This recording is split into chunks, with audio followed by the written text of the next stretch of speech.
அனைவருக்கும் வணக்கம். ரிஷபராசினியர்களுக்கு இந்த மாதம் முடிவதற்குள் உங்களுடைய வாழ்வில் இவை நடந்தே தீரும், யாராலும் தடுக்க இயலாது. அந்த வகையில் ரிஷபராசினியர்களுக்கு என்ன மாதிரியான நன்மைகள் எல்லாம் ஏற்பட இருக்கு, கிரக நிலைகளின் ரீதியாக அமையிருக்கும் சாதகங்கள் என்ன, பாதகங்கள் என்ன, மேலும் என்ன மாதிரியான முன்னேற்றங்கள் எல்லாம் உங்களுடைய வாழ்வில் ஏற்பட இருக்கு என்பது குறித்தான முழுமையான பதிவு தான் இந்த வீடியோல நம்ம விரிவா பார்க்க போகிறோம். அந்த வகையில் ரிஷபராசியை சேர்ந்த கிருத்திகை 2ஆம் பாதம் முதல் ரோஹிணி மிருகசிரேஷம் 2ஆம் பாதம் வரை உள்ள நட்சத்திரக்காரர்களுக்கு இந்த 2 வாரங்கள் முழுவதுமே குடும்ப சூழ்நிலை ரீதியாக உத்தியோகம், தொழில், வியாபாரம், கலைத்துறை, அரசியல் துறை, மாணவ மாணவிகள், விவசாய துறையினர், பெண்மணிகள் என அனைவருக்குமே என்ன மாதிரியான நன்மைகள் எல்லாம் ஏற்பட இருக்கு என்பது குறித்தான் முழுமையான பதிவை தான் இந்த வீடியோல நம்ம விரிவா பார்க்க போகிறோம். அந்த வகையில ரிஷபராசினியர்களை பொறுத்த வரைக்கும்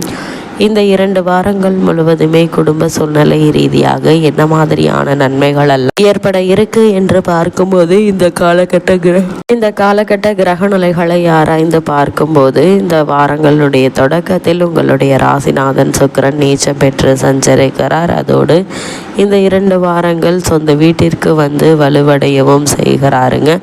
எனவே இந்த வாரங்களின் பிற்பகுதியில் மகிழ்ச்சி அதிகரிப்பதற்கான சாத்தியக்கூறுகள் அதிகம் இருக்குது. அது மட்டும் இல்லாமல் மகத்தான காரியங்கள் பலவும் செய்து வெற்றி காண இருக்கீங்க. உத்தியோகத்தில் ஊதிய உயர்வு கிடைத்து மகிழ்ச்சி ஏற்பட இருக்கு. குடும்பத்தில் உள்ளவர்களின் எண்ணங்களை பூர்த்தி செய்ய இருக்கீங்க. அது மட்டும் இல்லாமல் முற்பகுதியில் கூடுதல் கவனம் தேவை. எதையும் திட்டமிட்டு உங்களால் செய்ய இயலாது. மனக்குழப்பம் அதிகரிப்பதற்கான வாய்ப்பு அதிகம் இருக்குதுங்க. குலதெய்வ வழிபாடுகளால் குழப்பத்தில் இருந்து விடுபட இயலும் என்பதால் குலதெய்வ வழிபாடை மேற்கொள்வது மிக மிக நல்லது என்பதை கிரக நிலைகள் மீண்டும் மீண்டும் தெளிவுபடுத்துது. அது மட்டும் இல்லாமல் இந்த 2 வாரங்களில் மிக முக்கிய கிரகமான சந்திரனின் ஆட்சி வீடான கடகராசியிலிருந்து சிம்ம ராசிக்கு பயிற்சியாகிறார். அதாவது உங்களுடைய ராசிக்கு 2, 5 ஆகிய இடங்களுக்கு அதிபதியானவர் புதன். தனஸ்தானம் மற்றும் பூர்வ புண்ணிய ஸ்தானத்திற்கு அதிபதியான புதன் சிம்மராசிக்கு செல்கிறாருங்க. இதன் விளைவாக நல்ல பலன்கள்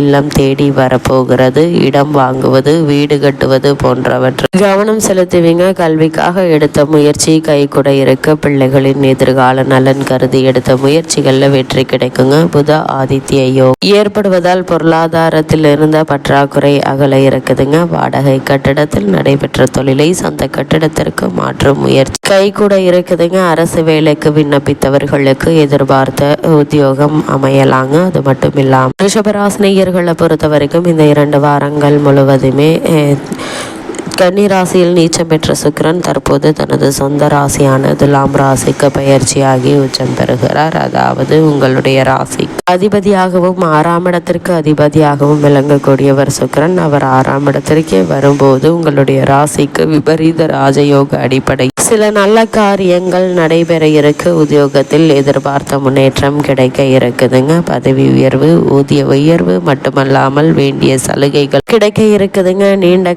நாளைய பாக்கிகள் வசூலாகி பரவசப்படுத்தும். பிறருக்கு பொறுப்பு சொல்லி வாங்கி கொடுத்த தொகையும் பிரச்சனை இல்லாமல் வந்து சேருங்க. பஞ்சாயத்துக்கள் சாதகமாக முடிவதற்கான வாய்ப்புகள் அதிகம் இருக்கு என்பதை கிரக நிலைகள் மீண்டும் மீண்டும் தெளிவுபடுத்துது. இந்த வாரங்களை பொறுத்த வரைக்கும் மிக முக்கிய கிரகமான புதனும் உச்சம் பெறுகிறார். அதே போல் குரு பகவானும் உச்சம் பெற்று சஞ்சரிக்க போகிறாருங்க. அதாவது கன்னிராசியில் புதன் உச்சம் பெற்று சஞ்சரிக்கும் போது உங்களுடைய ராசிக்கு 2, 5 ஆகிய இடங்களுக்கு அதிபதியானவர் புதன் உச்சம் பெற்று 5ஆம் இடத்தில் சஞ்சரிப்பது என்பது யோகம் என்று தாங்க சொல்ல வேண்டும். பூர்வ புண்ணிய ஸ்தானம் வலுப்பெறுவதால் பூர்வீக சொத்து தகராறுகள் அகல இருக்கு. பாக பிரிவினை சுமூகமாக முடியுங்க. கரைந்த சேமிப்புகளை ஈடுகட்ட இருக்கீங்க. வருமானம் பல வழிகள்லையும் வந்து வாழ்க்கை தேவைகளை பூர்த்தி செய்யுங்க. பிள்ளைகள் வெளிநாடு சென்று படிக்க வேண்டும், பணிபுரிய வேண்டும் என்ற முயற்சி வெற்றி பெறக்கூடிய ஒரு தருணமாக தான் இக்காலகட்டம் என்பது அமையிருக்கு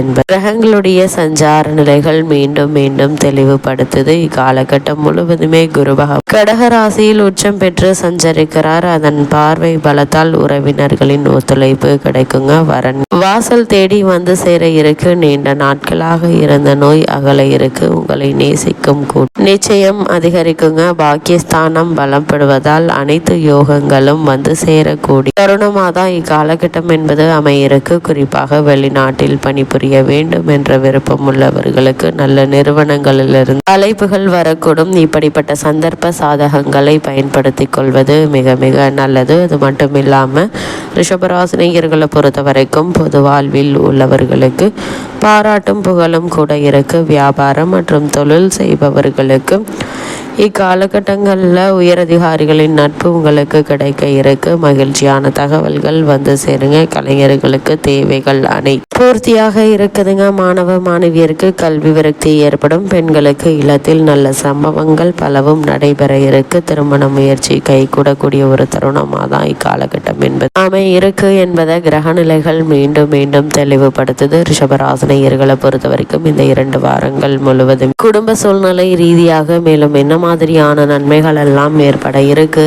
என்று பார்க்கும்போது, தனஸ்தானத்தில் செவ்வாயும் திருதியஸ்தானத்தில் குரு பகவானும் அர்த்தாஷ்டக ராசியில் சூரியன் கேது கூட்டு சேர்க்கையும் ஏற்பட்டுள்ளதால் உடல் ஆரோக்கிய கவனமாக இருப்பது மிகவும் அவசியங்க. உடல் முன்னேற்றத்துடன் கூடியதாகவே இருக்கும். இருந்தாலும் கண்ட இடங்களில் உணவருந்தி மருத்துவ செலவுகளை ஏற்படுத்தி கொள்ளாதீங்க.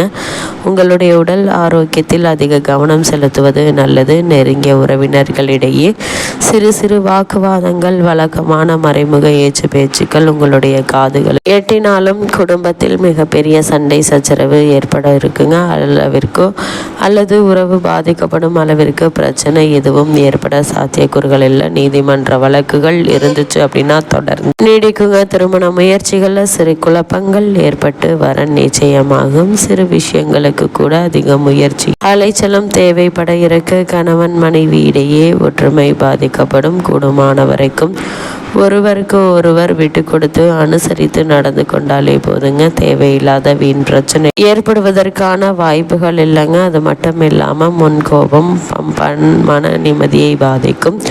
ஒருவருக்கு ஒருவர் விட்டு கொடுத்தும் அன்புடனும் பரிவுடனும் நடந்து கொள்ள முயற்சி செய்யுங்க. எண்ணற்ற நன்மை நிச்சயம் உங்களுடைய வாழ்வில் ஏற்படுவதற்கான வாய்ப்புகள் இருக்கு. பணிச்சுமையும் பொறுப்புகளும் அதிகரிக்கும். ஓய்வில்லாத உழை மனதில் வெறுப்பை ஏற்படுத்தும். இருந்தாலும் மேலதிகாரிகளுடைய ஆதரவு மனதிற்கு ஆறுதலை தருங்க. தற்போது நடைபெற்று வரும் தசாபுக்திகள் அனுகூலமாக இருக்கும் பட்சத்தில் தசாபுக்திகள் அனுகூலமாக இருப்பின் சிறு பதவி உயர்வு கிடைப்பதற்கு சாத்தியக்கூறுகள் இருக்கு. சிலருக்கு இடமாற்றம் ஏற்படக்கூடுங்க. இந்த இடமாற்றத்தை ஏற்றுக்கொள்ளுங்க. இந்த மாற்றத்தின் காரணமாக நல்ல ஒரு முன்னேற்றம் நிச்சயம் ஏற்பட இருக்கு. ரிஷபராசினியர்களுக்கு கிரகநிலைகளின் ரீதியாக கூறப்படும் பரிகாரம் என்ன என்று பார்க்கும்போது, வீட்டிற்கு அருகாமையுள்ள திருக்கோவிலுக்கு சென்று தினந்தோறும் நெய் தீபம் அல்லது எள்ளெண்ணெய் தீபம் ஏற்றி வைத்து வழிபட்டு வாருங்கள். எண்ணற்ற நன்மைகள் நிச்சயம் உங்களுடைய வாழ்வில் ஏற்படும் என்பதை கிரகநிலைகள் உறுதியளிக்குது.